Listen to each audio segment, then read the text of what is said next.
Another great one from Kershaw that you guys love that I think is pretty good, Skyline. I don't know. You guys are going to tear me a hole for saying I think it's pretty good, because some of you guys just love the Skyline.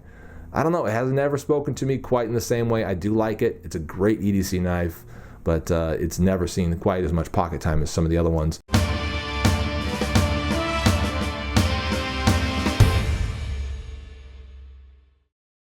Hey my friends, this is a late Boy Scout with my review of the Matt Diskin designed Kershaw Strobe. You may recognize the Diskin name from the Diskin Hunter, a knife I don't have but I know of, and it also looks really, really cool. I was definitely attracted to the lines of this knife partially because I'd seen the Diskin Hunter and thought it was very, very nice looking. So we're going to talk a bit about this knife, some of its features, some of the strengths and weaknesses as I perceive them, and also we're going to show you sort of some EDC tests of this knife, going through paper, through some wood, through some cardboard, stuff like that, and giving you a good evaluation of how it did for all that stuff. But also we're going to compare it against a handful of somewhat competitively priced knives, and also just knives that fit really well into the same category. And what category would I put this in? Squarely into the EDC category. It fits perfectly into that. With a knife length of blade length, I should say, of about 3.3 inches.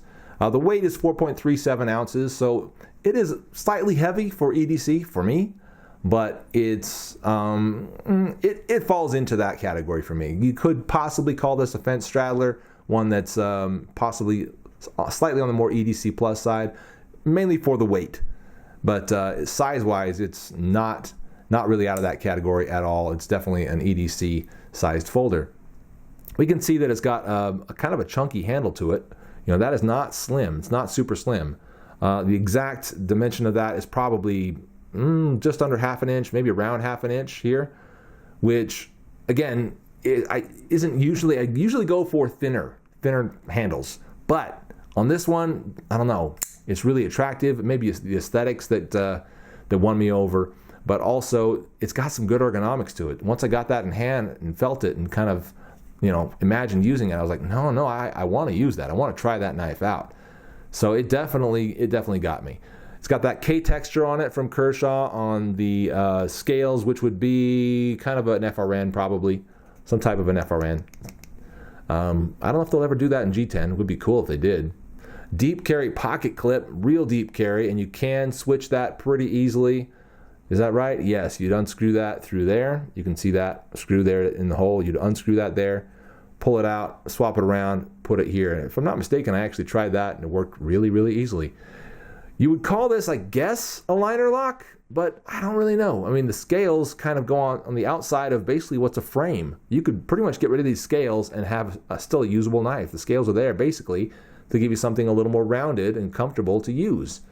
If I'm not mistaken, you could totally do that. I don't think the screws are quite sized for it, but otherwise you could pretty much do that. You can see it's drilled out or milled out there on the inside of the knife. You can just tell that here.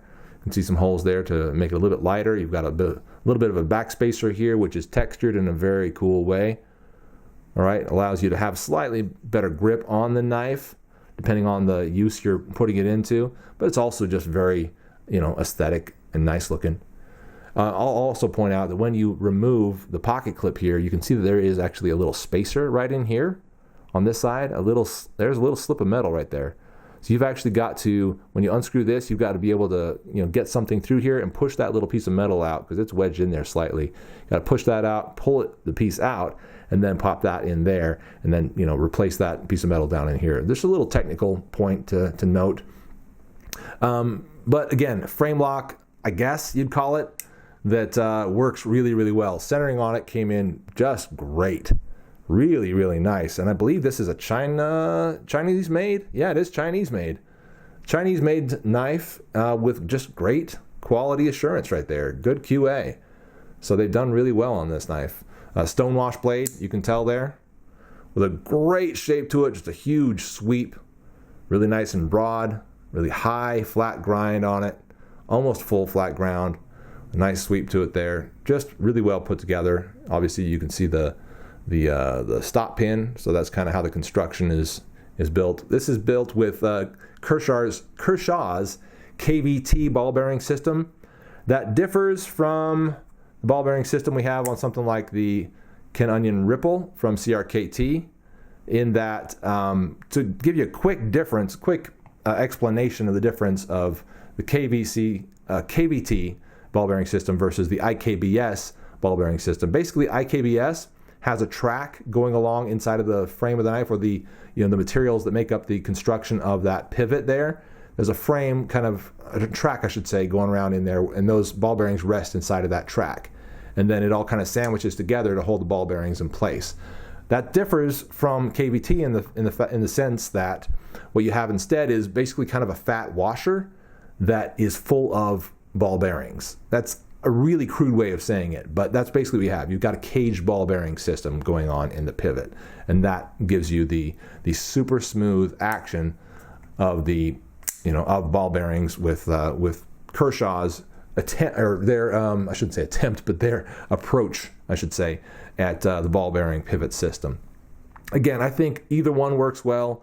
KVT seems a little more stable in a way, or serviceable perhaps, but I've got great experience with IKBS, and it works really well too. So, either one works for me. Let's talk about some comparative options. We've already got one out there. That, again, is the Kershaw Strobe, and I've given you a good number of the points on that knife. I like it quite a lot. The price on it, I didn't talk about yet. The price is around, not quite $40. So we'll show you a couple other knives here and tell you how that compares to other knives on the market in kind of the same range. So we'll start with, since we got that one out, the Ripple from CRKT. This knife would also come in somewhere around $30-$40, something like that. The steel is pretty comparable, 8CR13 MOV if I didn't tell you that, and the country of origin would be about the same on this one. So those are two definitely very comparable knives. This, you cannot reposition this. I don't think I talked about that. You can reposition this to the other side, but you cannot reposition it to have tip down carry. That's worth noting, worth mentioning, I guess. Some other ones. Another great one from Kershaw that you guys love that I think is pretty good, Skyline. I don't know. You guys are going to tear me a hole for saying I think it's pretty good, because some of you guys just love the Skyline. I don't know. It has never spoken to me quite in the same way. I do like it. It's a great EDC knife, but it's never seen quite as much pocket time as some of the other ones. Anyway, really close in price, 40-ish, 45 maybe, depending on where you pick it up. It definitely has a superior steel, I should mention that. This is the 14C28N steel, which is fantastic for edge holding. It's much better than 8CR13 MOV, in my opinion. They both take very wickedly sharp edges, but 14C28N, the Sandvik steel, does much better at retaining that edge than 8CR13 MOV does. VG10, right here, on the other hand, is possibly even a little bit better than this, but maybe on par.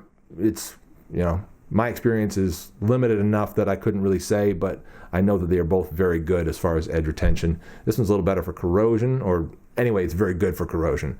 But this is the Centofonte 3 from Spyderco, and the VG10 steel on it is fantastic. This is going to run you, what is it, 50-ish? $50-ish, $40, $50, something like that. So it's a little graduation in price from some of these other ones. And then a huge graduation in price, but one I just thought I'd put on the table. Here's the Osborne designed Benchmade 943 in all black. That is S30V steel, also a giant upgrade. Aluminum handle scales, really well done knife there. And that's going to run you in the 170, 160-ish range. Anyway, well above, north of 150. And almost anywhere you buy it. Great knife, but yeah, is it to the level? I think it's still. I think it's appropriately priced. I'll leave it at that. Anyway, so there's some great knife offerings, other competitive knife offerings that might be ones you would consider against the Kershaw Strobe. Just about all of them, by the way, are lighter than the Strobe. That would have to do with the heavy liner lock, or I should say, frame lock. I don't know if we have a definitive answer on that. I would call it a type of a modified frame lock, but because of that, that's where the weight comes from. Okay. Next, we need to show you guys some of the EDC tests I put this through. So like I said, I did a little bit of paper cut tests, just to kind of get a sense of how that edge did. And it takes a wicked edge. Like I said before, 8CR13 MOV. Yeah, it takes a great edge. It doesn't hold it for a super long time, but it does good. You know, it does great for EDC work. So it sliced through paper really cleanly, really nicely. Didn't have to do it quick and fast. It could kind of go slow, and it still did really well. I also tested it against a big sheet of cardboard, which was actually laminated. What that means is it had like a big print on one side, like a stickered, stuck-on print, like a big, you know, process color print. So that kind of complicated the process a little bit and made it kind of harder to cut through. It still did a great job slicing through it. Just slid through it like it was nothing, like it was any other type of cardboard. So that was really great. I also did, of course, the cut test on some wood, a 2x4 I like to try to carve away at sometimes, and I was bearing down on that pretty nice and hard, and you know, digging into that 2x4 with a good amount of force, a good amount of weight. And the blade edge held up well. The lockup held up perfectly. And honestly, it was not that uncomfortable to do that kind of work with this knife. So no chips in the edge, no damage to the knife. It did really well and felt good. I mean, I could not ask for more from a knife. It's obviously going to wear the edge a bit. You're going to need to sharpen it after that kind of work or extended work of that type. That's natural. You know, that's just how it is. But as far as the performance of this knife, I got to give it a big thumbs up. It performed really well. Now, this is not really designed to be any kind of a tactical knife, so you're not going to get texturing on top, jimping, and all that other type of stuff. And honestly, for the hard work that I did with it, I would prefer that I didn't have that. It's nicer to not have it for some of that kind of work. And just the rounded handle that it gives you, the ergonomics on it are surprisingly good, especially considering that it's not a big fat handle. It's not big and fat, and we can compare that to something that is kind of big and fat. How about this one right here? Also, it's a CRKT right here, actually, but that's a nice kind of a fat handle, right? In comparison, you would think that this would be way comfortable compared to this. And we'll talk about how comfortable this one was in the review of that one knife very soon. But this one actually did great. Ergonomic win, EDC win, Kershaw Strobe. At the price of, let's see, I think it's less than $40 on Blade HQ right now. It's a very good knife, and if you're up for that price tag for something this well designed and this well put together, you do well to pick it up. And that's my review of the Kershaw Strobe. I'm the Late Boy Scout. We'll see you later. Because of how popular this knife is, what we have are knives and versions of the knife that are coming out and then being discontinued, and then coming out and being discontinued, and they're constantly, sort of changing what they offer. So this one, in fact, this G10 and